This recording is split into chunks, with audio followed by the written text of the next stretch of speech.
Hello and welcome.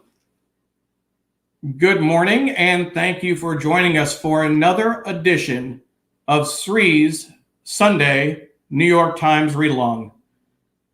My name is Neil Parekh. I'm the executive producer and guest host of Sri's Sunday New York Times Read Along. Our guest today is Robert Strauss, author of Final Founder, a book about John Marshall, the first U.S. Supreme Court Chief Justice, and Worst President Ever. No, not that worst president. We'll talk about it a little bit later. We'll ask him his thoughts on who the worst president ever was. He is a former journalist. He worked with the New York Times, Sports Illustrated, Philadelphia Daily News, and KYW-TV in Philadelphia. Please let us know where you're watching from.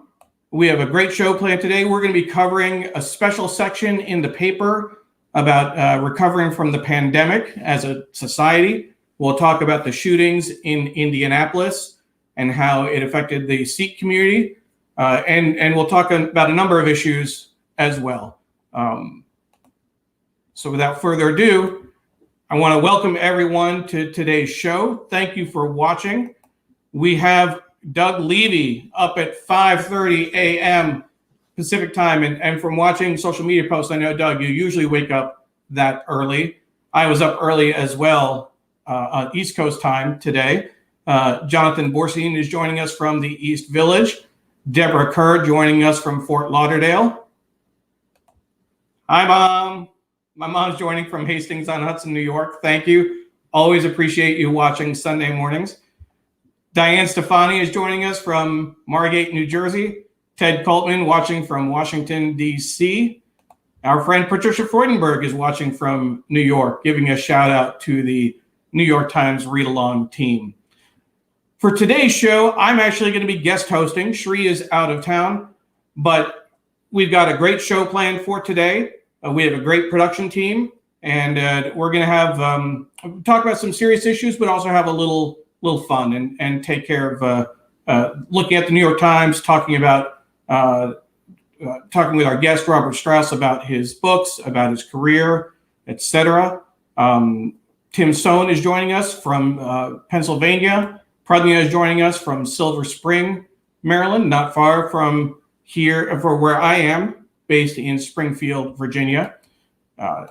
So without further ado, I want to make sure that to introduce you to our team. In addition to myself and Sri, Paula Kiger, Steve Taylor, Julia Weeks, and Carla Baranauckas make up our production team. It really is a special production that we put together because we have people watching on platforms. If you're watching on Sri's Facebook page, on his LinkedIn page, we have people who are engaging with the audience, who are also dropping in comments, etc. We're also streaming to my Facebook page and my Twitter account today directly. So if you're watching there, thank you. Please drop in a note and let us know that you're watching. It's always great to have friends and family tuning in. But a big shout out to our production team. You can follow them on Twitter at Big Green Pen, at Steve DeReeve, at Julia L. Weeks, and at Kabara. In addition to our production team, I want to let you know that we are all part of a larger effort. You might know that I'm the Vice President of Events and Communications at Digimentors. I left my job at United Way last August to work with Sri full-time, producing digital events, live stream, hybrid events, and social media consulting. If you're interested in working with us and having us work with you on any of these types of events, conferences, summits, webinars, weekly shows, we even do trainings and workshops, please feel free to get in touch. You can email me at neil@digimentors.group or sri@digimentors.group. And we certainly would love to talk to you about your next event. From the looks of it, folks are still planning for hybrid and virtual events. We have several hybrid events planned for the fall. Even as we get out of the pandemic, and we're going to talk about this later today, it looks like there is a role for virtual and hybrid. So please get in touch. We'd be happy to talk with you. I also want to give a shout out to our sponsor, MuckRack. Sri has done a lot of great projects with them, including his Fundamentals of Social Media course. If you're interested in being a sponsor, please contact me or Sri. And again, our emails are sri@digimentors.group or neil@digimentors.group. With that, what we want to do is take a look at what's on the front page, or really the front page of all the sections of the paper, give you a lay of the land, so to speak. And then we'll bring in our guest, Robert Strauss, to talk about his career, some of the books that he's written, and some of the issues of the day. And again, as a reminder, our guest is Robert Strauss. He is the author of The Final Founder, a book about John Marshall, the first U.S. Supreme Court Chief Justice, and also a book called The Worst President Ever. So we will be talking with him shortly. But first, let's take a look at what's in the paper today. So we have the front page here, and the above the fold picture is actually a picture of Queen Elizabeth at the funeral for her husband of 73 years, Prince Philip. We have this special section on transformation, how the pandemic birthed an awakening for many Americans. So we'll take a look at that. It's a special tabloid section. We'll take a look at Sunday styles, a cautionary tale for the age. Meet Tracy Hutsona. She could talk anybody into anything, her sister says. Over decades, according to the authorities, she did. A classic grifter. We have the Sunday business section. Kevin McKenna. Robert, you're on notice for this. Kevin McKenna wants you to say good things about the Sunday business cover. So we'll take a look at that a little bit later. The headline, one way to get people off the streets, buy hotels. And this is an article about how California is dealing with its with people who are experiencing homelessness. We have the at-home section, which started during coronavirus, effectively replacing travel in to a certain extent. So in this section, they're looking up to the skies. We're giving the patio furniture a good scrubbing. We're grabbing our binoculars to catch the spring migration of birds. We're finally giving running a try. And once they're done our miles, we'll celebrate Earth Day by making a light up globe from newspaper. That's one of the interesting things they've done with the home section, is giving you projects that you can do with the actual paper. We're going to be talking about the Sunday review section.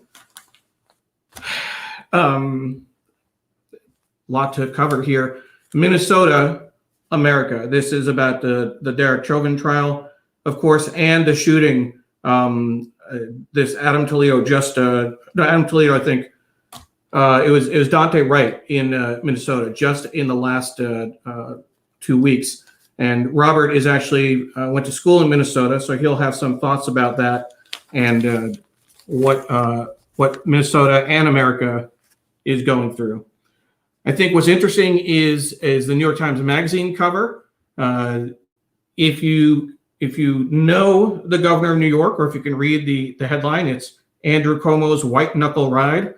A very interesting treatment of the governor, who is facing multiple allegations of sexual harassment and questions about how he handled the pandemic and nursing home, trying to hide data in terms of how it affected residents of nursing homes. The embattled governor. We have the arts and leisure section. In the year of streaming, what do the masters mean? So that's an interesting question that they're asking. One thing I wanted to point out, which I thought was interesting with the front page before we bring on Robert, is when you look at the whole front page, in terms of the display photo and the lead focusing on deadly run-ins with the police, show no pause over here. 64 killings in 20 days of the Chauvin trial, half Black or Latino. If you look through the whole page, what caught my eye was the leads at the bottom to specific articles in different sections. So they focus on the at-home section here, Sunday styles. This is a piece on Myanmar. But the New York Times Magazine cover doesn't have any text to the right or the left. It just has that interesting treatment of Governor Cuomo. And if you can't recognize him, you don't really know what's going on. Just an interesting take on that. So with that, that's our quick tour of the paper so that you have a sense of what's going on. And what we're going to do now is bring on Robert Strauss. Again, our guest today, Robert Strauss, is the author of The Final Founder, a book about John Marshall and the worst president ever. And so we're going to bring him on and ask him about his work. How you doing? Robert, thank you for joining us. Thank you for having me, of course.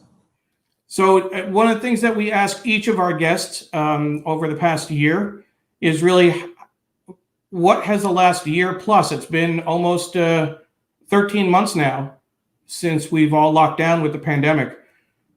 What has that experience been like for you and your family? How have you been? Hopefully you've been okay and health has been in your favor. Well, I did have sort of issues with health, but I'm such a confirmed. I always looked at myself as an athlete of sorts, and so I have been very diligent in my exercises, and I'm now able to play tennis in a leg brace. And people tell me that I'm not any slower than I used to be, and so that's been good. My daughters are in their 20s. One lives in Philly. I live outside of Philly. The other lives in San Francisco. So of course we haven't seen the daughter in San Francisco, but we see the daughter in Philly a lot. We've been vaccinated, and now we feel at least that we can do that. And I have a book, and promoting a book. I've got a proposal for the next book. So I've been very busy. I've been busy with my college, Carleton in Minnesota, helping them out because kids lost internships. So I made up courses for them. So we did a couple of them, and I've been active with my high school because I found out there were more poor people there than I ever thought, and I've been trying to figure out things to do there. So, I always figure out some projects, and I've got enough of them. Absolutely. And glad to hear things have been going well. It's certainly challenging. We've talked to several authors. It's been an interesting experience, to say the least, to publish a book and try and promote a book during a pandemic when you can't have book tours and author talks and really meet with people, travel, etc. Your latest book is about John Marshall, the first U.S. Supreme Court Chief Justice. No, he wasn't the first. He was the most significant one of the early Supreme Court justices, perhaps the most significant one ever. But he was the one who sort of found the Supreme Court in the way we know it today. And I guess I could talk about that. And the worst president ever, I still get people who come up to me and they say, "Oh, you're going to have to write a sequel." And I said, if everybody who said that just gave me $1, I would have done it. But it's not. I still stick with my guy. There was a story in the New York Times not too long ago that they called me up, and the more august historians like Shlomo Lentz from Princeton and Doris Kearns Goodwin certainly made this great case for Donald Trump. And then the author of the story puts me at the end, and I say, something nice about Buchanan. Like he really was a very nice guy and a great party giver. And but I still stick with him as my worst president because it's very hard to top the Civil War.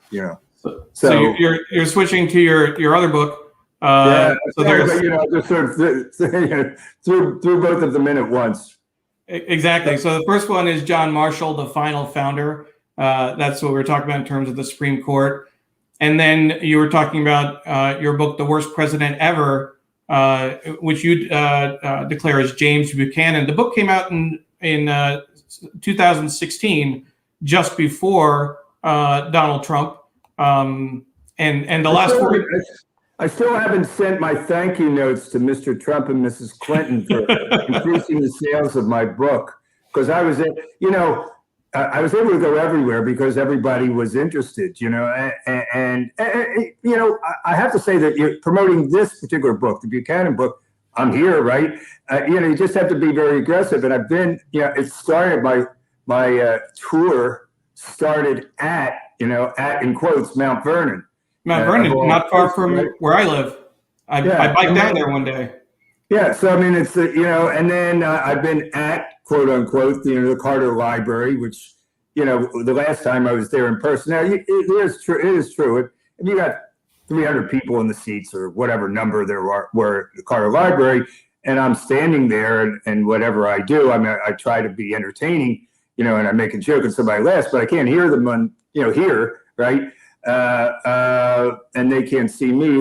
There is more of a tactile thing about being someplace, but at least I'm able to do lots of things. And then I'm like next week I'm doing this coming week I'm doing a book club for one of my high school friends. She lives in Florida and she has a book club. So what's the difference? It's an hour with them, and so at one end I'm here, and the other end I'm at the a retirees book club in Florida. So sure. It's all right with me. So let's focus on the worst president ever. Succinctly, why does James Buchanan rise, or I guess fall to that level in terms of the ranking? Well, there once you start doing it, and you got a book, you got to do a number of things. But in every book or TV show, I used to be a TV critic. There's the thing called the elevator pitch, and how you can sum it up quick. So when I went to my agent and asked about this book, I remember what time it was. It was the middle of the last decade, and I said, half of America thinks George Bush is the worst president, and the other half thinks Barack Obama is, but neither of them started the Civil War. So Buchanan falls to that level just on that alone. But he influenced the Dred Scott case, which is the worst Supreme Court decision ever. I would say that's pretty well thought of. I mean, obviously, there's always contrarians, but and of course, sorry to interrupt you, but just for people who may not be familiar with the Dred Scott case, and of course, since we have an international audience, right. The Dred Scott case was a Supreme Court decision. It was 1854, was it? Buchanan was elected in 1856, so it was in 1857. By the time the inauguration came. As you remember, the inauguration used to be March 4th. And Buchanan sort of ran on this semi-platform of solving the slavery problem. He didn't say he's going to get rid of slavery or anything, just it was his thing. And the Supreme Court Chief Justice at that time, Roger Taney, was, hard to say a known racist but he was a slave owner, for instance. But in any case, they see this court case winding down through the system of Dred Scott, who was a slave of a military man in Missouri. They went and were in what was then the Wisconsin Territory, but Minnesota. And Minnesota fits in again, right? But in this case, in a positive way, he comes back, and over a period of time, the original slave owner dies, and he brings suit, says, "Well, I'm not a slave. I was in the non-slave area. I should have my freedom." And it winds through the court, and Taney notices it and speaks with Buchanan. He says, "Well, I really can't offer you much here because it'll be a 5-4 split, 5 Southerners and 4 Northerners on the Supreme Court, not necessarily conservative liberal." And he says, if you can figure this out, maybe we could have something. Well, Buchanan, before he becomes president, but crosses over the line and goes to. I always say that Dickinson College is responsible for the Civil War, because both Taney and Buchanan went to Dickinson. He finds Carlisle, Pennsylvania. Yeah, Dickinson, small college in Pennsylvania. Yeah. And Dickinson, anyway, so then they find another, he finally finds this other justice from Pennsylvania to change his mind, to go along with whatever Tawney decides. And he went to Dickinson. So, anyway, so the decision comes out a couple of days after Buchanan's inaugurated, and it's devastating. Tawney essentially says that the fugitive slave law, is valid, and that nothing in the Constitution said that any state could outlaw slavery or the country without a constitutional amendment. So not only does that freak out everybody, because even the Southerners didn't realize that like every state is now a slave state, but it wrecks the 20-year economic boom that had been going on since the late 1830s, and railroads, which had been transporting people all around and were subjects of great speculation, suddenly, just like the pandemic stock market crash, before that there'd never been anything like that, not even the crash of 1929, so precipitous, they become bankrupt, people become bankrupt, of course, and other companies that were relying on the railroads become bankrupt, including banks. There's a New York bank holiday, and when they say to Buchanan, you got to do something about this crisis, he says, there's nothing I can do, and it's your fault for speculating, Northerners, mostly Northerners. So why don't you look to the South, where there was sort of an indigenous economy and agricultural, so it didn't spread beyond your neighbors, perhaps. And anyway, it sort of ruined the country economically as well within 2 days. And helping to lead to the Civil War. I want to give a quick shout out. A couple folks have joined us since we started. Stephen Kaplan saying good morning and I know he's from Ramsey, New Jersey. We'll get back to the paper in a moment, but our friend Pradya Haldapur made a comment about Queen Elizabeth, and it was sad to see her sitting alone. Carrie Mifsud from the New York Times is joining us. Carrie, thank you for checking in.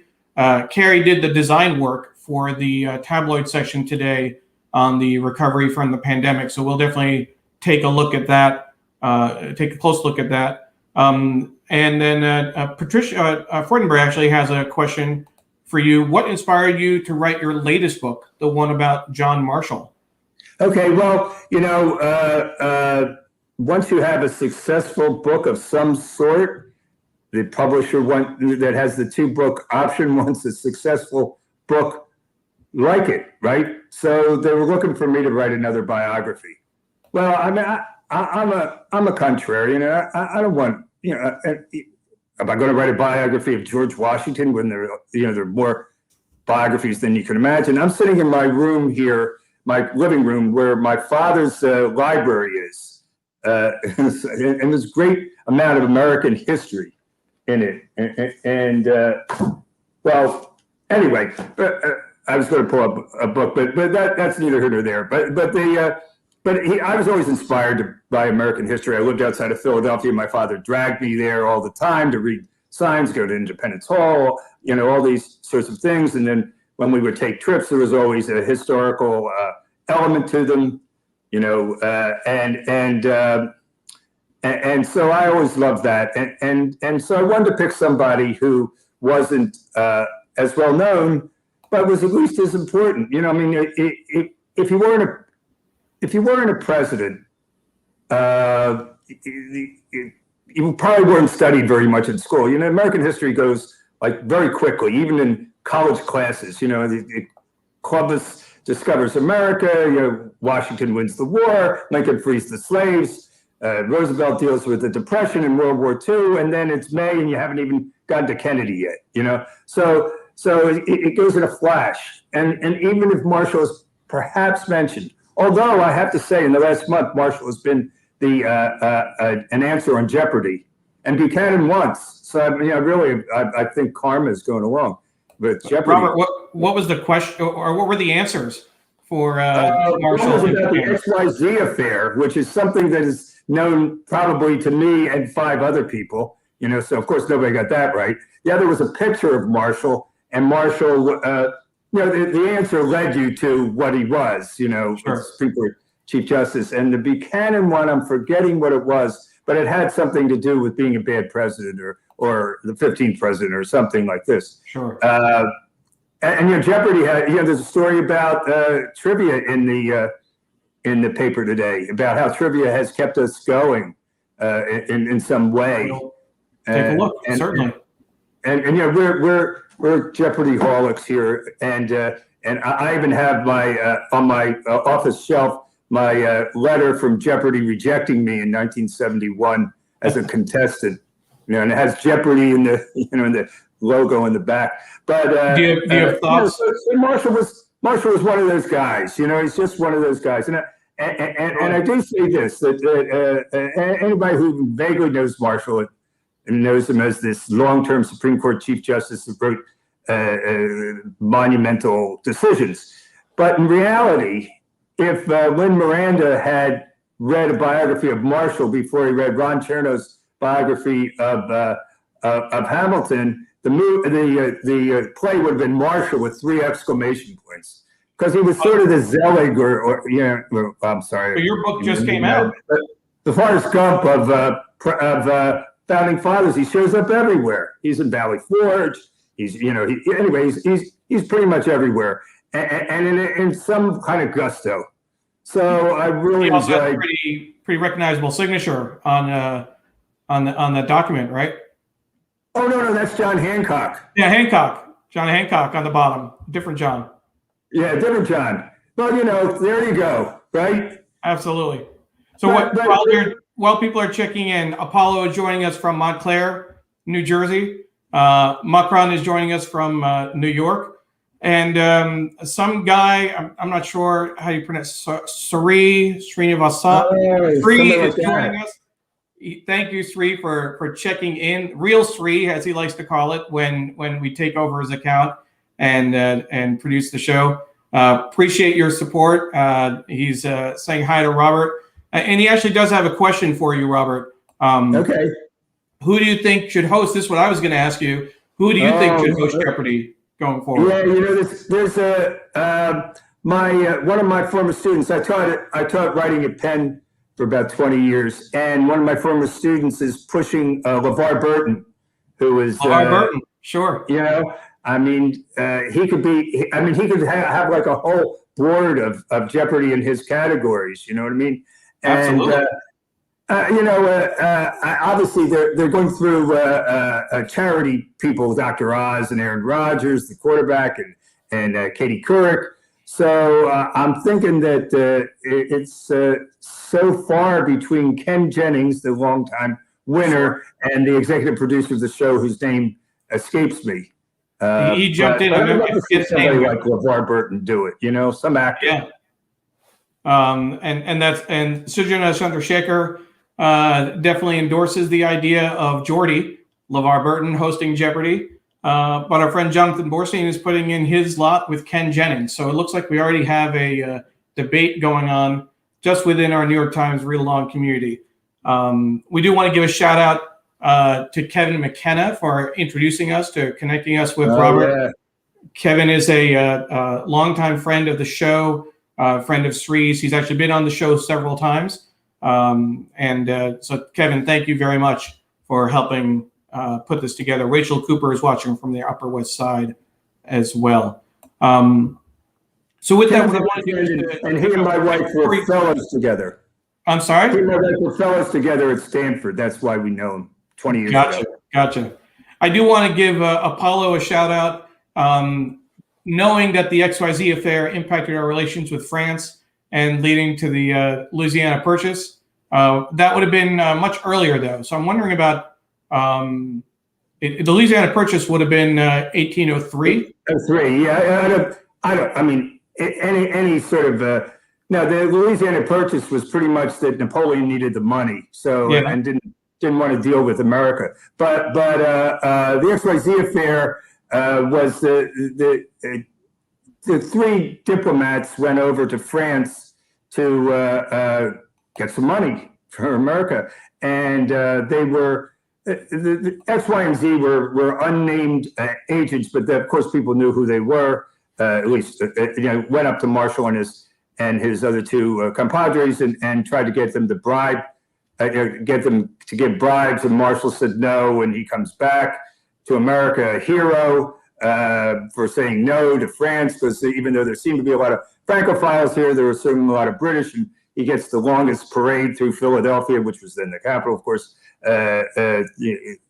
with people cheering and huzzahing, and he stood up for America versus France in this case. So sure. X, Y, Z, like I said, we're just diplomats over there. And Jonathan is giving me the fact check. 1804 for the Louisiana. Okay. Well, but in any case, under Jefferson's term, that's 2 presidents down the road. Correct. So with that, what I want to do is to turn our attention to the paper and go through what's in the front page, but also get your thoughts. I know there's several articles, several news items that have your attention today. So we'll definitely talk about the front page and see what we can do. And we'll just do that. There we go. So as we are starting on the front page, and Fred already made a comment, the display photo, and I'll get in there. That's Queen Elizabeth on the left.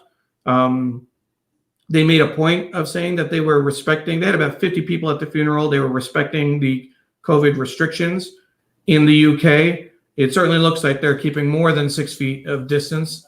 But of course, they had to, for a public event like this, they had to model the behavior that everyone is following. But it is something after 73 years to lose your partner. The lead, as I mentioned earlier. Did you watch the coverage? Are you a? I have to admit that I watched a bit of the coverage, but since the whole thing was truncated, it was easier to watch it. But that's a poignant picture. But the casket rode in on a Land Rover that the prince himself had helped design. I thought was sort of kitschy as well. Interesting. So that lead story that I mentioned earlier, deadly run-ins with police show no pause, split-second decisions, 64 killings in 20 days of the Chauvin trial. Half are Black or Latino, half of the victims Black or Latino. The other big story, debating exit, Biden rejected the general's view in terms of pulling out of Afghanistan. Do you think that many people prior to this being in the news this week knew that we could guess what we're doing in Afghanistan anyway? I mean, it's sort of this dribbling war that people come back occasionally, dead or honored, at an event, but the Afghan war to most Americans is like, what are we doing there? Another forgotten war, maybe. Yeah. Eli Nelson is saying hi. Hey, hi, Eli, an old friend. Eli's an old friend. That's so great. Thank you for joining us, Eli. So in terms of other stories on the front page, some interesting things to note. There's this article about plasma therapy for COVID. That boom ends with little to back up the hype. There's this just under the fold, a time for transformation. It's a reference to the special section, which we'll get to that I have here on the left. But a time for transformation, certain moments in life have the power to shift our core sense of being. The pandemic is one of them. So those are that triptych right there in terms of the pictures. And an article about Twitter without Trump making the front page. A nation calmly scrolls without a quieter 100 days for critics and admirers. And this article about the shrinking Oscar audience. I want to draw attention to this article, however, on the left-hand side. Shooter bought two rifles months after warnings. And what's interesting to me about this is about the shooting in Indianapolis, is that when the story went online yesterday at about 7:40 6:48 p.m. I remember because I had already put out some promotional tweets about the show, and then I saw this article. The headline was actually about the Sikh community and how they were responding, right, how they are dealing with the tragedy. And when you go to the story inside, we'll go to page 17. The article actually focused on the victims. Here's what the layout looks like inside. So the headline here, inside headline, Indiana gunman bought rifles months after the police seized weapons. They've had a little headshot of Jaswinder Singh, Matthew Alexander, Samaria Blackwell, Carly Smith, John Weissert. So not all of the victims. There were 8 in total, 8 fatalities. And a display picture of the family of Amarjit Kaur Johal, one of the 8 people killed in Thursday's shooting, and another small shot. What's interesting is that the original version of the photo of the story focused on the Sikh community, and with the new information, the headline shifted to how he got the guns, and changed the kind of focus, even though much of the content remains the same. This is just the latest example of a mass shooting. There are a lot of questions that are coming up about this particular incident, similar to the shootings in Atlanta a few weeks ago. There was a shooting in Colorado right around that time as well. But the shootings in Atlanta, was it because the women were Asian? These were targeted, these spas. Were they because they were women? It had nothing to do with it, they were Asian. That was the debate that was going on. And I think that this is a question that is being raised about this particular shooting. The police have not been able to officially determine a motive, but Sikh Americans have been the target of violence for a number of years, particularly after 9/11. The first fatalities, the first hate crimes after 9/11 was a Sikh American. There was a shooting in Oak Creek in Wisconsin at the Gurdwara, a Sikh temple there. And this is certainly very worrisome, very troublesome. Any thoughts on this rash of violence? Well, one of the things that I go back to, of course, I always personalize everything in my life. And my father was, in part, an immigration lawyer. So way back, in the dark ages of the middle part of the 20th century, even then, there were loopholes in the immigration laws for certain jobs. You could get Filipino women in if they were nurses. You could get Jamaican women in if they were maids. The stereotypical job categories that they would be. So I can't say this for sure, obviously, or for any. I have no knowledge of this, but I wonder if, I hate to say this, Sikhs working in warehouse type settings like the FedEx buildings. Do Asian women still do massage parlors? I mean, and while these could be certainly hate crimes, they could be sort of the randomness of it. The shooter apparently worked at the FedEx facility.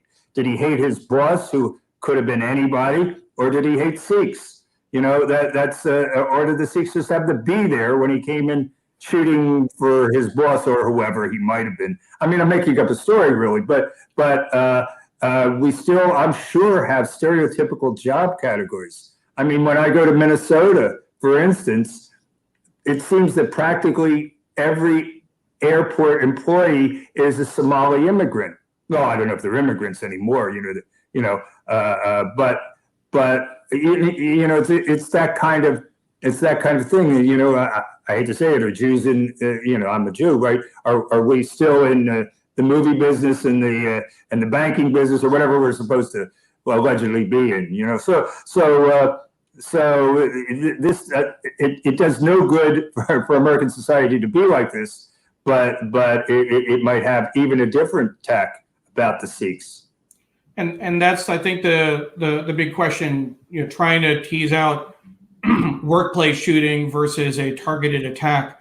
The other question that's coming up when you're looking at this particular incident is the putting this in context of the recent spate of violence against Asian Americans.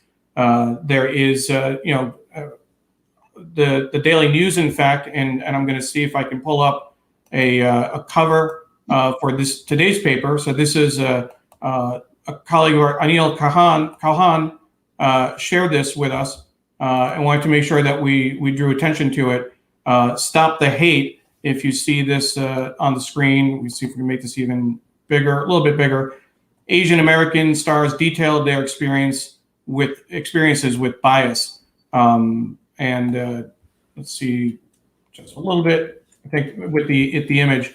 But if you see the who they're highlighting, it's George Takei, it's B.D. Wong, Margaret Cho, Tommy Chong. I couldn't quite make out Kelly Choi, I think, on the top right, and then Priya Darshini on the bottom right. So the question that I want to ask, pose to folks, and also to you, Robert, and give people a chance to think about it.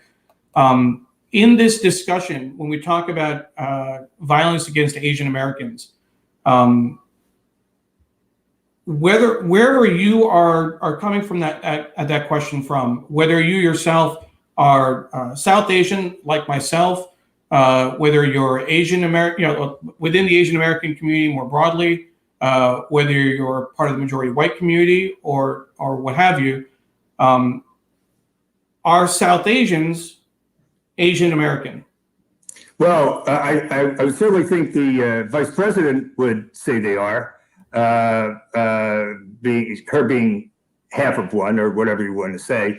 I've traveled a lot, and I've been all over South Asia, Southeast Asia, whatever, East Asia, some in the Middle East, and it's just like who's an Arab, right? There are Arab Christians in Lebanon, say, and then the equivalency of Arab and Muslim certainly wouldn't exist in Malaysia, I suppose. But I guess it's whatever somebody thinks they are. I would say my kids who are half Jewish identify as Jews, right? It's just who you identify, or who the society decides who you are. And that's the thing. I mean, self-identification, I could identify myself, and growing up, I very intentionally identified myself as Indian American.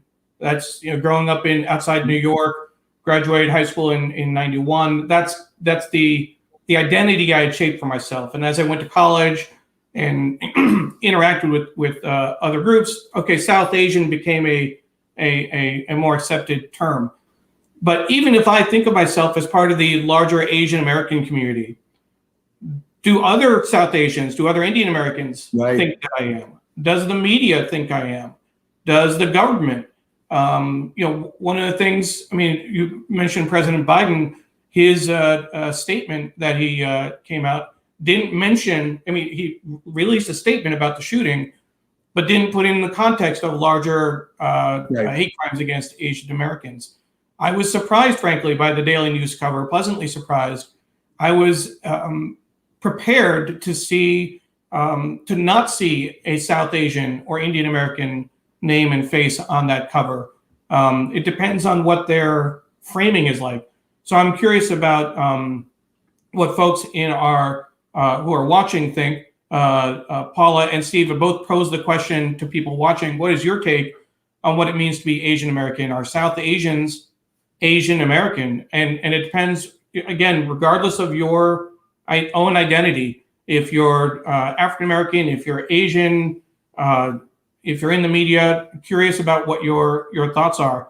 And so we have Mark Lee sharing. He identifies as African American, but I have cousins who identify as Native Americans. Mark, I'm curious, when you see me, if if you're willing to answer the question, do you think of South Asians when you think of Asian Americans and vice versa, or do you think of them as two separate groups? And our friend Macron Boot is making the point with 1.4 billion people, mostly in India, the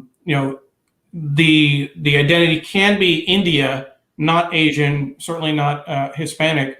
And that's one of the things that I think has always been interesting in a lot of places. Indians, Indian American don't necessarily identify with a larger Asian American, but politically, when you think about data, when you think about research, it falls under the Asian American umbrella. So it's something that I think we need to contend with. And I'll be in the prejudicial sense. The prejudicial sense in America, you would certainly fall under. Well, you fall under something, But I would suspect white America would call you Asian. In some way. Maybe. And maybe not. Maybe they consider you white America. It's hard to say. It's a very fragile time, isn't it? That we don't know how or whether to categorize ourselves. Maybe the whole point is to not. But I don't know that that's going to be reached in the next short period of time. But intermarriage continues to be sufficient enough to create whole new categories of people. Certainly. And once you have the category, can you erase it? There's in the sports section. In the Sunday sports section, there's the whole thing about Korean Americans in basketball.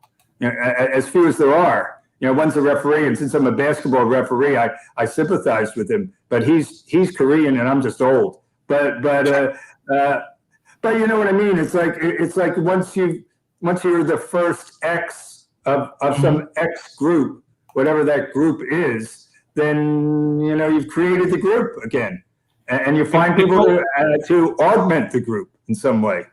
Nicole is raising that point. Are people from the Middle East considered Asian?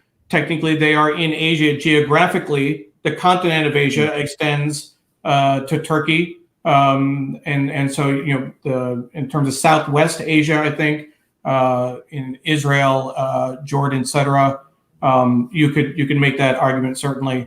And I think that Mark is interesting. He was thinking I'm Asian American. I thought of Indian descent, which is certainly accurate. I think that the challenge is that when you were thinking about how society sees someone like me, history is important. For many years, Indian Americans, South Asians, were actually classified as white by our government, according to the census, before categories were broken up. That was how we were supposed to be counted. And what's interesting I know from friends who grew up in the South and North Carolina, again, depending on which community you were in some cases, South Asians were grouped with African Americans when they had separate proms. It was socially, South Asians and African Americans were part of one group. And in other communities, South Asians more identified with the white community and were separate from blacks and other people of color. So I think it's definitely complicated. And this is where, there are real implications for this in terms of how hate crimes are listed, how data is used, what attention is raised, whether, there's a question, is there enough attention being raised about crimes against Asian Americans in general, but also South Asians and Indian Americans within that. So just something, food for thought. And Mark is making reference to my daughter. So she is, in fact, multi-ethnic. She is Indian, Italian, Assyrian. My wife is half Italian, half Assyrian Christian, Eastern Orthodox. And part of her heritage also involves being a Yankee fan, because I am half Indian. Now there is a real negative coming from Philadelphia. I mean, you suddenly gone down in our estimation here. Thank you, everyone, for joining us. That's today's show. I guess we're done. We've actually had Red Sox fans on the show as well, so we could take a Philadelphia fan. That's not a problem. But But let's go ahead and go back to the paper. I'm glad we were able to have that, a little bit of that discussion.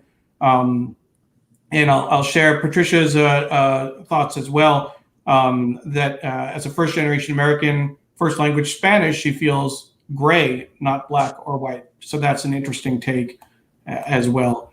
Let's go ahead and go back to the paper, and we'll see where we left off. Looking at going back to the front page and turning into page 2, the Times Insider column. Inside the Times is always interesting, a window into a changed America. This is about the transformation special section that we will get to. It is a interview with Elizabeth Diaz and Audra Birch, who were the authors of that piece. Headline in history, Sirhan convicted in first degree. Sirhan was convicted the previous day of killing Democratic presidential candidate Robert F. Kennedy, April 18th, 1969. In the interest section, noteworthy facts from today's Times. In 2017, the Government Accountability Office reported the number of violent extremist attacks on U.S. soil that resulted in death. From 2001 through 2016, 23 of them were by radical Islamists. 62 were by far right-wing groups.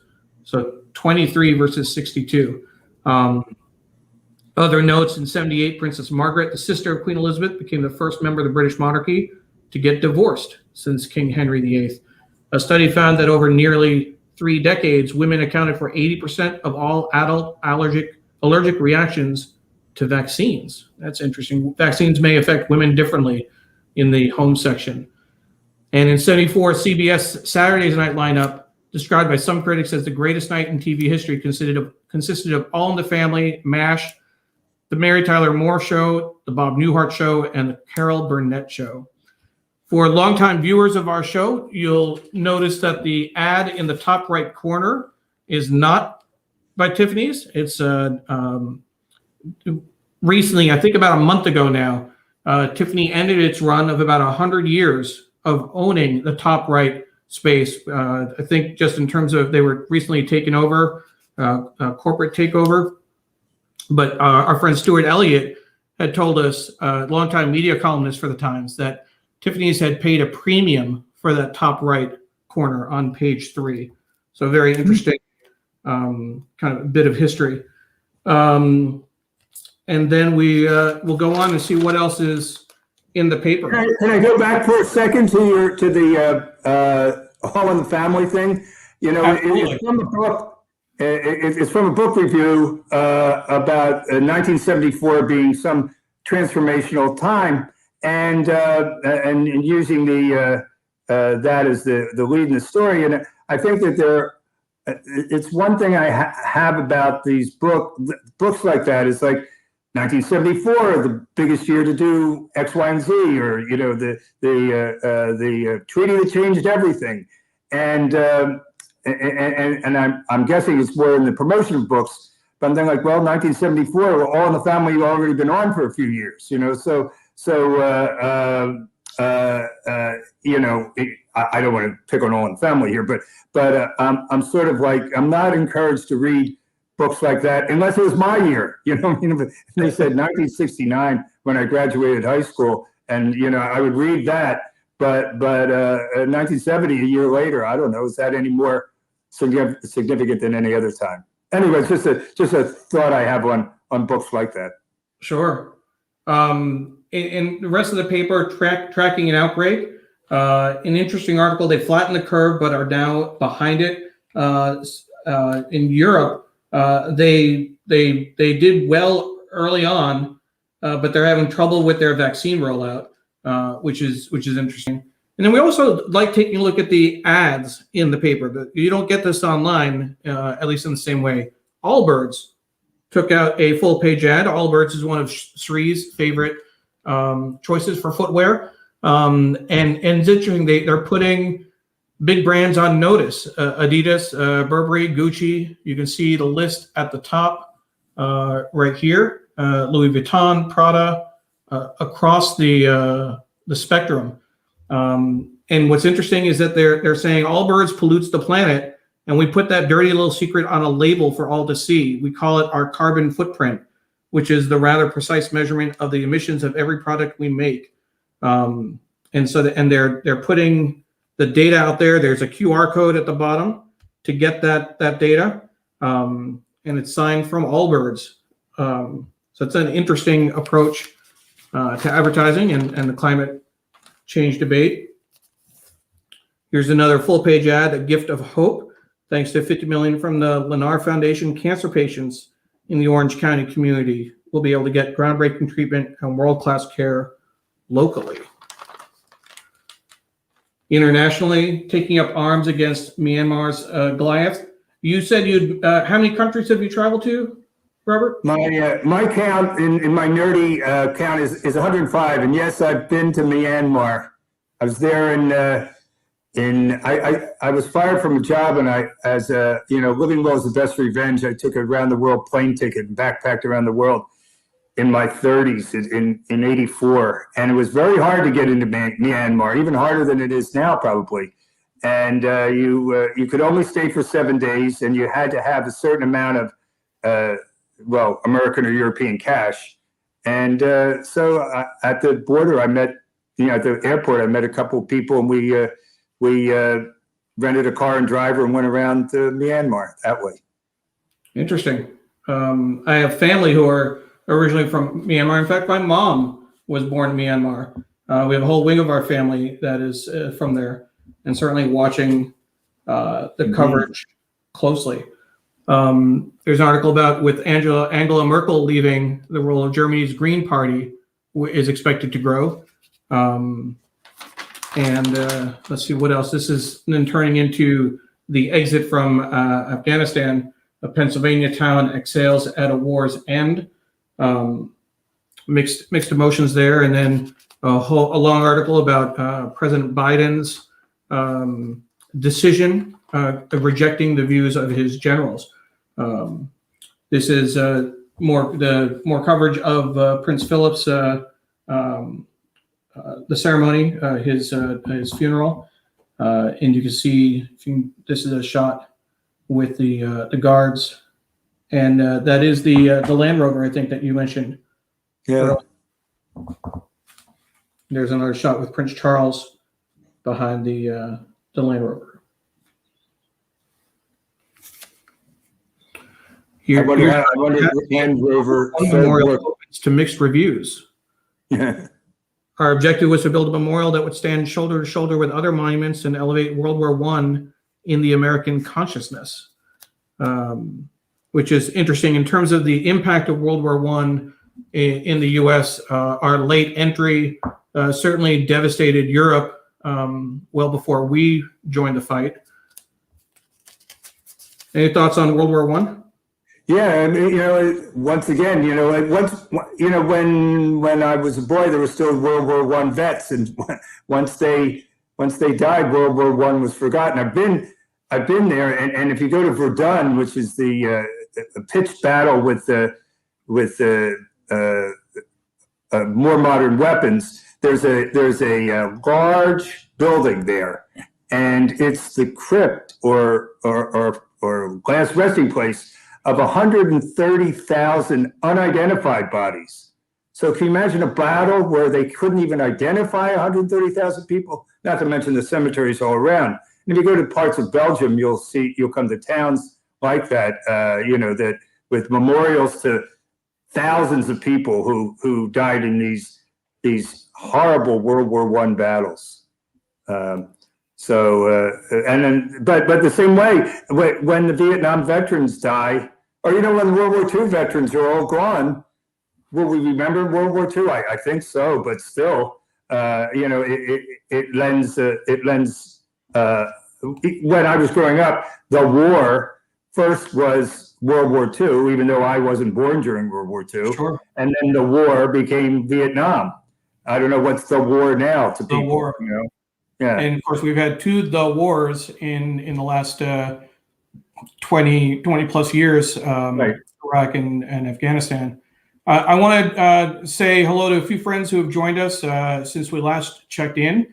First of all, Shahryar Alam, Ramadan Kareem to you as well. Ramadan started earlier this week on Tuesday, so hope that is going well. Hope the fasting is okay.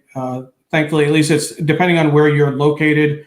I know it's much harder in the summer when you have long days and really high temperatures. So hope you have a good fast and enjoy the evenings. My wife and I actually lived in Egypt for 2 years, and the celebrations at Iftar were incredible. But just as the same during the day, as you get toward 4 o'clock, 5 o'clock, toward the end before sundown, people were tired.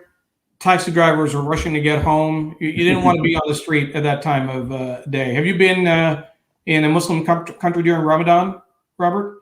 Well, in a strange way, my wife is from Dearborn, Michigan, which is claims to be the highest percentage or some number of Muslim Americans, or at least Arab Americans, and so the football teams practice at different times, to avoid the fasting and that sort of thing. So though I don't remember being in an Arab country during Ramadan, but I could have been. But certainly, if Dearborn qualifies, then I'll take it. Well, it definitely is interesting, at least within the United States, how local populations really do impact how communities experience these kinds of holidays and celebrations. As you mentioned in Dearborn, with its large Arab American community, I could see how schedules would change. There'd be a greater awareness. Similar, I grew up as I mentioned, in New York, and I still remember elementary school where we were closed for Rosh Hashanah and Yom Kippur, and it was just understood. There was no question about that. Well, there's a thought among the Jewish community that if you're from New York, if you're Jewish and not from New York, you're not Jewish. And if you're from New York and not Jewish, you're still Jewish. So. Well, I'll do you one better. When I went to Wesleyan University in Connecticut, I lived in the Jewish house on campus for 2 years and went to services for 3 years, getting to know the service backwards and forwards. So we could talk about Judaism on a future show, certainly. But yeah, it is a sense. And here in Fairfax County, there is actually a proposal to add several holidays to the school calendar, in addition to Rosh Hashanah and Yom Kippur, to add Diwali, to add Eid, and actually that got shut down. What they ended up with was a directive that there would be no exams on those days. There would be no assignments due after those holidays, but they would still be instructional days, which I think left many people frustrated and disappointed, kind of a half measure, if you will. Well, my family has spent Diwali in India. Diwali in India. We happened to be visiting her when it was happening, so I got that in. That's great. Miriam is watching from Hell's Kitchen in New York. Miriam, thank you. And my sister-in-law, Monica, is watching from Miami. Monica, good to see you. Devin, my first cousin, her husband, was a guest on the show last year, after we had heard about the pandemic, but before we understood really how impactful it would be. So always great to see family on the show. Thank you, Monica. And Apollo is sharing that World War I is important to Black Americans, as it was the first war the U.S. fought on the side of the Crown as a belligerent since the American Revolution, War of Independence, which is certainly interesting. And Miriam is saying, wasn't World War I supposed to be the war that ends all wars? Yeah, right. The Great War at the time. And it certainly didn't end all wars, unfortunately.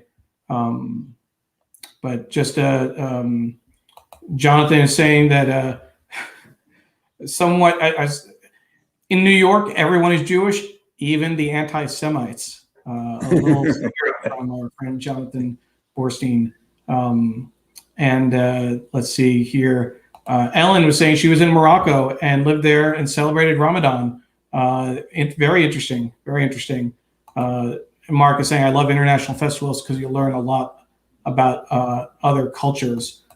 So let's continue our tour. We're halfway through the front page. We certainly have a few more things to cover. And so we will return to that. This is this is an article about Donald Trump being off Twitter. Article about the January 6th insurrection at the Capitol, really driving donations to Republicans.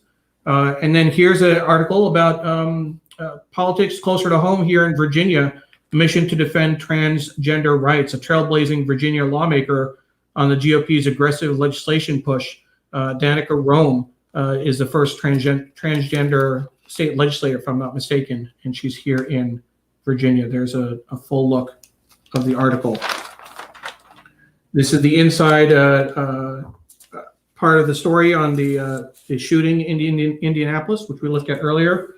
And then here's an article about how the class of 2020's turmoil is helping to diversify the college admissions class of 2025.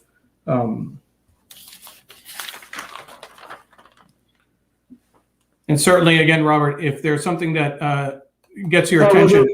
At Carleton, my wife and I have a scholarship fund for first-generation college students. Now, not all of the people in that story were first generation. Sure. But I don't know. It's very hard to see what elite colleges are going to do to change. And the only thing I think, basically, the only thing they can do is try to admit more people that didn't go there in 1950, if you know what I mean. My kids went to Davidson, another sort of elite college, and it's very difficult to even the people. It seems even the people they pinpoint to bring in are the sort of the one kid in that high school. I don't really mean that that's exactly the case, but there's got to be sort of a broadening of people going to these elite colleges, because you look at you look at the Supreme Court, like one of my essays in the Marshall book has other essays that I find entertaining. I would like to talk about history as the story in history, but all more or less all the clerks on the Supreme Court come from elite law schools. I mean, you can't find, I don't know, Penn State in there or Rutgers, like really, if you go to Penn State or Rutgers and you become a lawyer, I'm sure you could do quite well, right? But you're not going to be a Supreme Court clerk. It's just not the way it goes. And, everybody on the Supreme Court except our last nominee or, last justice went to Harvard or Yale in some portion. So, the elitism continues to go on, even as we talk about, helping people who are poor or helping people who are, like I say, we try to do first generation college students. We're still contending with that. You went to Wesleyan, another, similar school. Sure. I'm sure that it's, I'm sure that they're trying to grapple with that. Absolutely.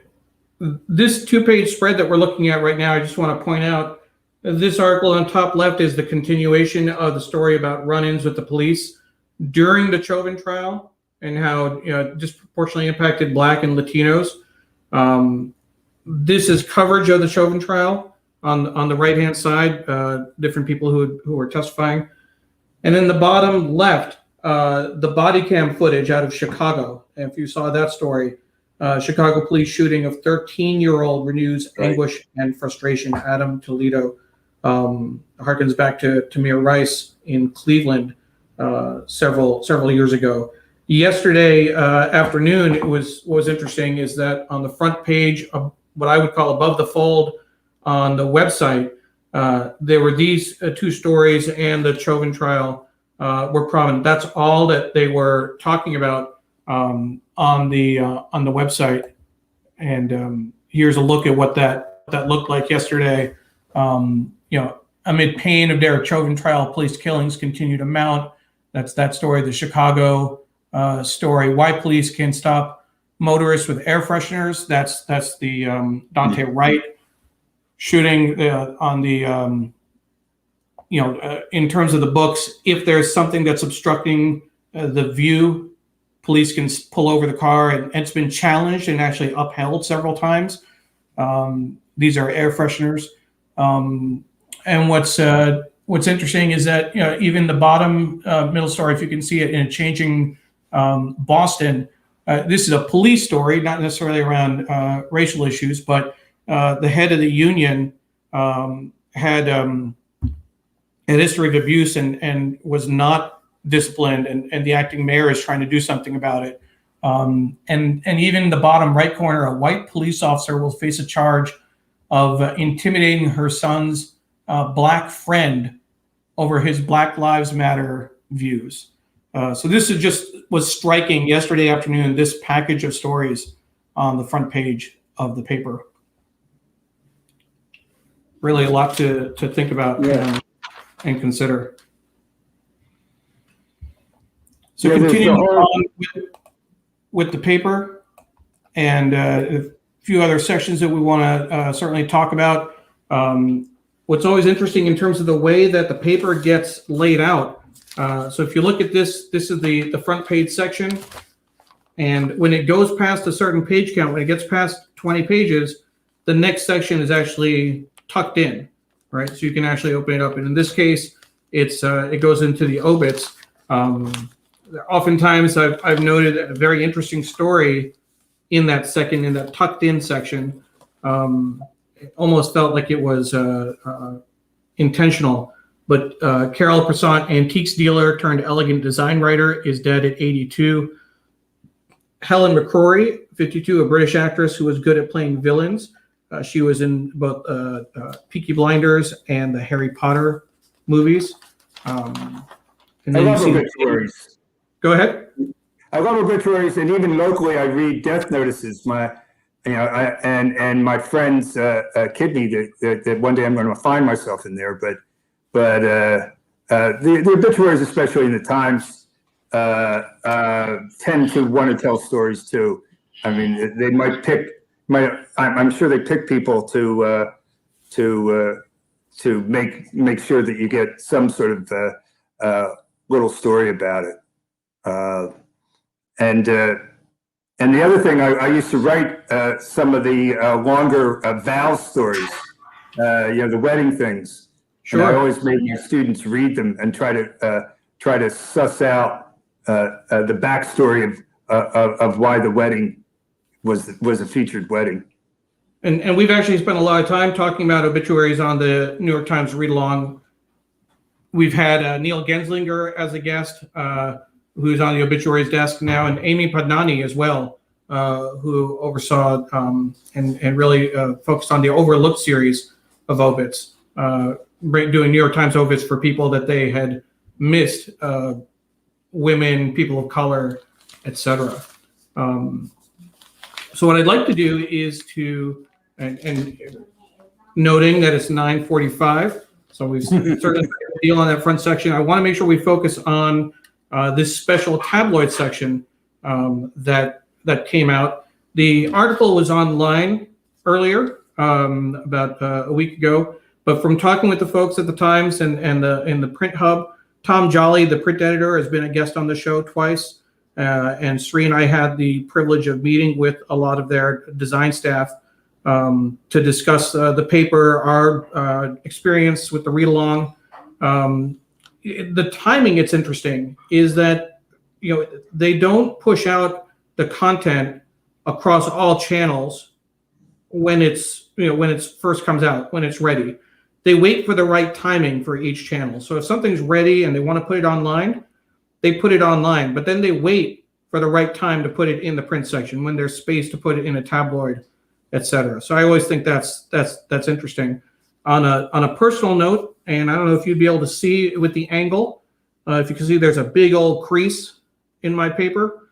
Lovers of the Times, when you take out the paper, and I'll show you the Sunday review as well, that's what the paper should look like after you've read it, not before.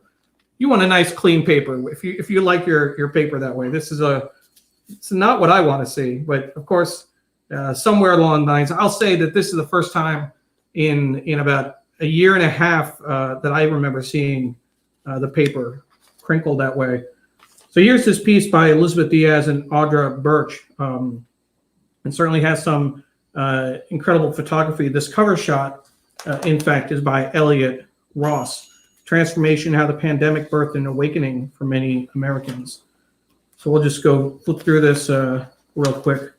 So this quote, I made a vow not to skip another Christmas or Japanese New Year with my parents.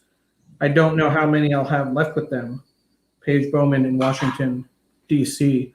Morgan Anderson, I applied to over 400 jobs in 2020 alone. Feels there's no way to catch up, let alone get ahead. I focus on enjoying the little things because those are things I can control. You do what you need to do for the people you love. What's striking, these photographs are all the subjects, no people, all our environment around us.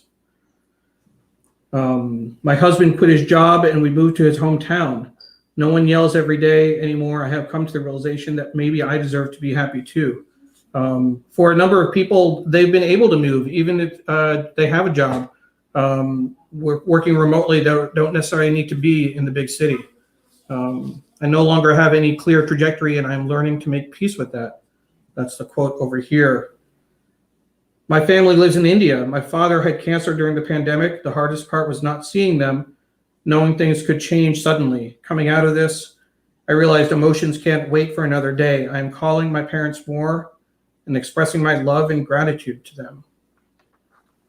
I'm sure this could have, this kind of thing could have been written about people in World War II that changed the effect of their lives in the United States, even though, with the exception of Pearl Harbor, none of the hostilities were in our country. And yet, I'm sure World War II changed as many lives as the pandemic will have by that time. Absolutely. Absolutely. I know I'm becoming someone different. Here's some gorgeous photography by Ryan Jenk for the New York Times, and Patricia saying simple yet profound message.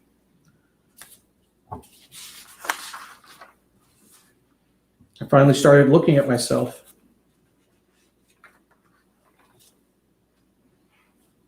Here's a good one. I don't skip walks with my husband just because I'm tired. Right.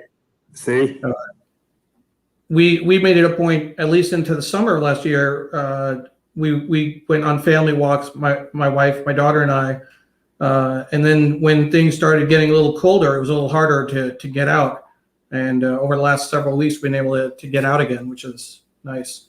How about you? Have you been going for walks, getting out? I guess I haven't been doing walks, but we tend to, my wife and I, who never watched television together, even though I covered television for 7 years, now somehow do. And we watch a lot of sports together. My wife has become even a bigger sports fan. And my daughter and I have season tickets to a couple of the Philadelphia teams.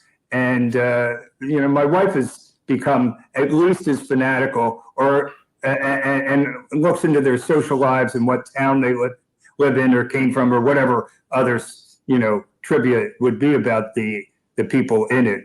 And even listens to sports talk in the morning. That's a Sports secret. Is she a hockey fan? Are you a hockey fan? No, and in our town, I would say about 7 of the Flyers live in our town. And we're somehow not hockey fans. I was once voted the worst player in IM hockey at Carleton. So I have a frayed hockey blade in my office to commemorate that. And I am intramural hockey. Intramural hockey, yeah. I was so bad, and we played outside in the winter at night in Minnesota. So you can imagine what that was like. And so, just closing is, how do we go forward this piece? I feel braver than I did before all this happened. This is a kind of resilience that is real, and I'm not alone in it. I want to give a shout out to Carrie Mifsud for the design and the layout for the special section. Very nice. Again, definitely a keeper, definitely something worth paying attention to. When you were at the Times, what did you focus on? What was your?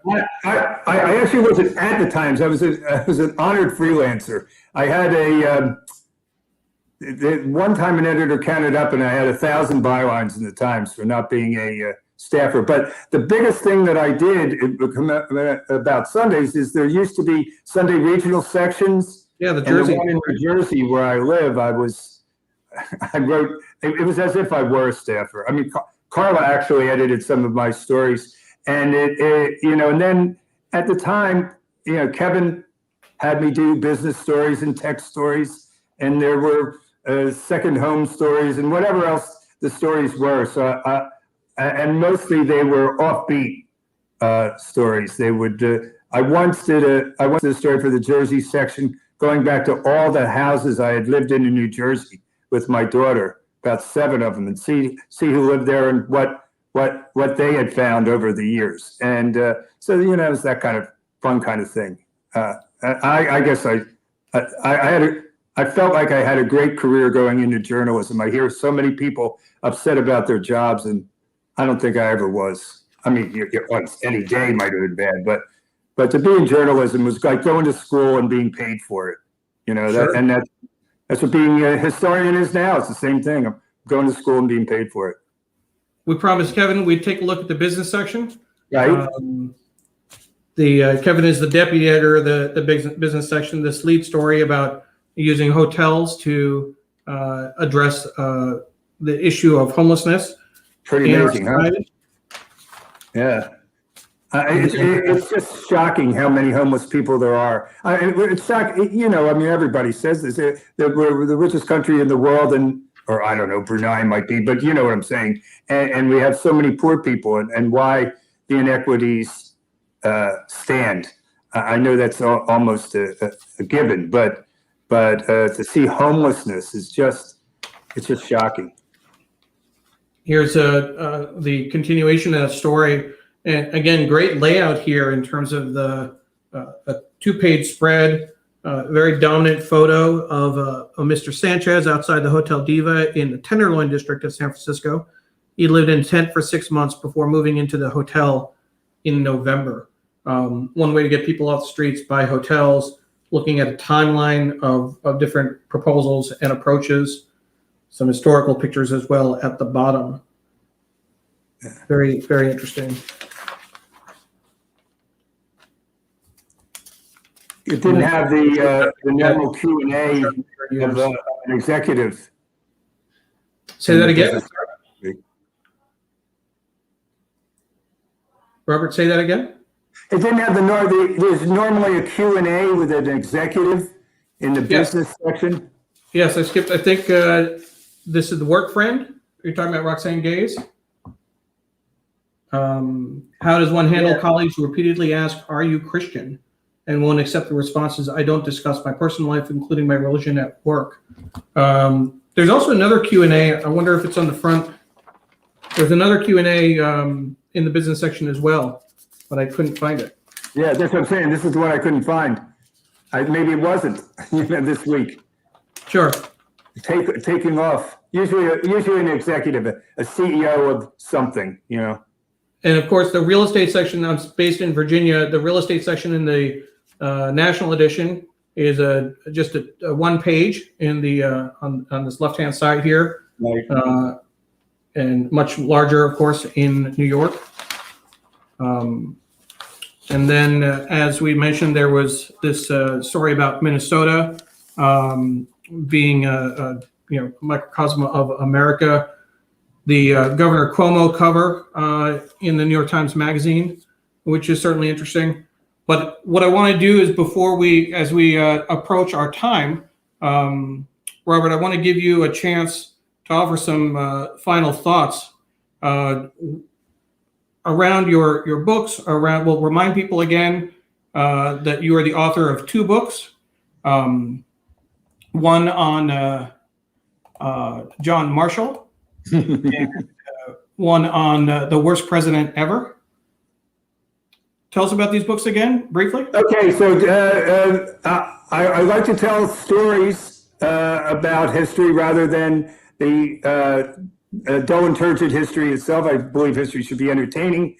And when you look through these two books, I think you'll find that the stories behind the stories, whether they don't have to be humorous particularly, but all the wars that James Buchanan got us involved in. We invaded Paraguay, we invaded Canada, we invaded Honduras and Guatemala. Like this was going to save the country. But similarly, I love talking about the American Revolution through John Marshall. He was sort of everywhere and did a lot of things from Valley Forge on to being, like I say, the final founder. He died in 1835, still leading the Supreme Court. And I like I say, I like the little things that tell something about the people. I mean, he was also both of these guys were great party givers, and I think that's part of why they sustained themselves in their era. Marshall was well respected. I mean, he wrote the first biography of George Washington because the Washington's family gave him those papers. So that was the kind of thing that went around him. He didn't become president, which is a downside. I guess Hamilton didn't either, but they were both on.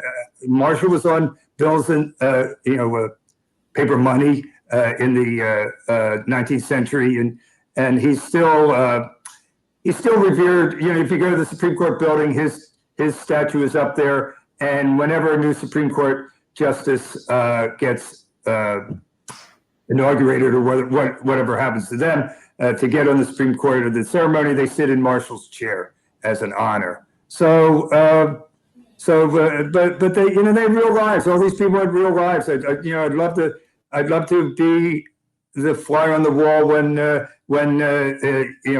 Obama didn't like somebody his daughters were dating. You know what I mean? And what he said in the. I don't mean to pick on that, but you know what I mean. Sure. When Mrs. Bush the elder, yelled at George Bush when he was president. I don't. I mean, you can be president, but don't come in my house with those dirty shoes. Kind of thing. So to me, that's the pith of what everybody would like to know, and you could see that in the Queen Elizabeth sitting alone. People I'm sure reacted to that who have no intention of ever meeting her, getting there, or anything like that. So I want to thank Jonathan for his final comments. Enjoyable show. Thank you. Apollo saying this was an awesome show, and even Mary Jane Conlon Riley saying great show. Robert, thank you so much for joining us. We have a couple of announcements that we want to close with. You're welcome to hang around for just a little bit until we finish up. But again, our guest today was Robert Strauss.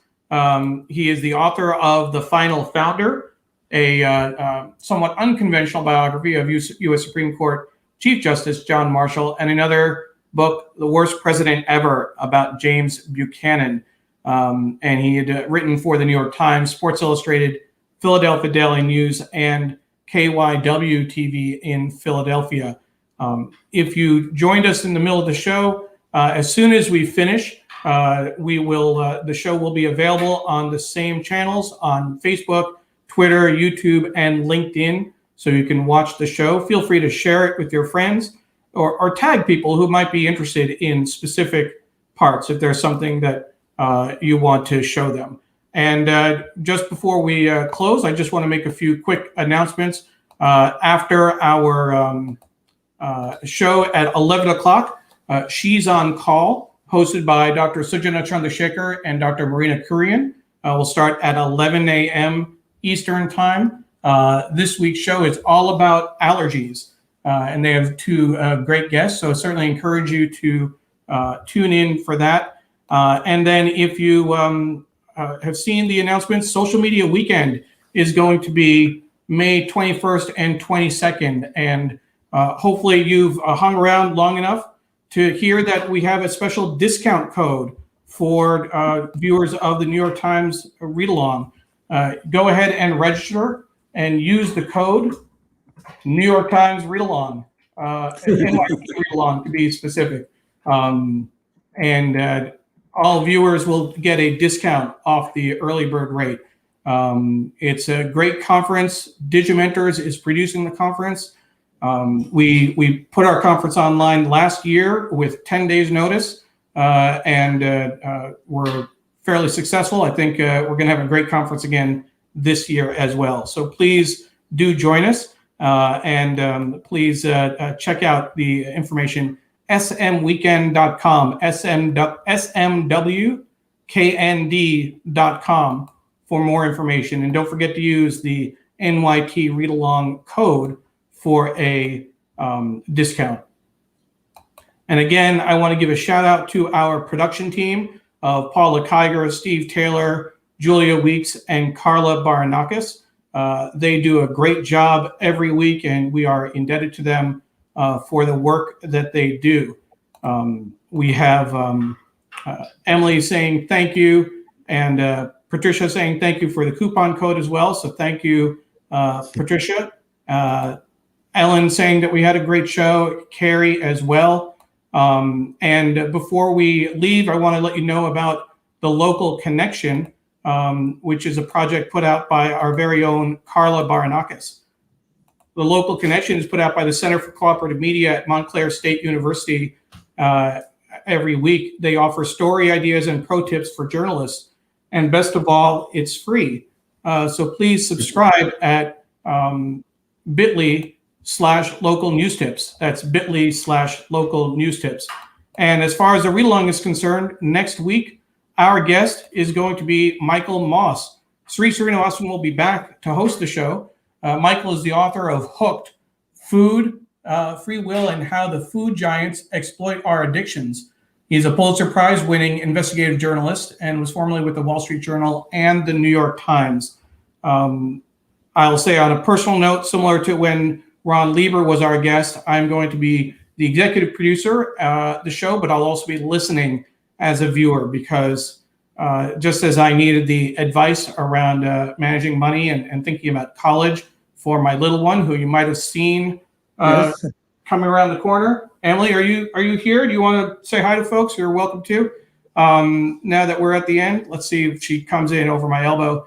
But I also will be paying attention to next week's show because I have to say it, I like my junk food. I like my cookies. And watching some of the posts on his social media account, there's my daughter. Watching on the social media account, it is, he talks about Oreos being as addictive as cookies. So again, as cigarettes. So that's certainly something to be mindful of. So again, our guest next week is going to be Michael Moss, and you certainly don't want to miss that. And you don't want to miss my daughter, Emily, who I mentioned earlier, in terms of, we're talking at this week. She is Indian, Italian, Assyrian, and a Yankee fan. No, I'm not a Yankee fan. Yeah, she is. Anyway, thank you for joining us, and we'll see you next week. You want to say bye, Emily? Bye. All right, and we'll see who else. Just kind of, my mom even said it was a great show. So there we go. Grandma. And Mark Lee and Emily saying hi to her grandma, and Laura saying last year's social media weekend was great. So that's a great way to. And Apollo saying can't wait for next week. I knew those food companies were up to no good. That's in fact the case. So thank you very much for joining us, and we'll see you next week. Bye-bye.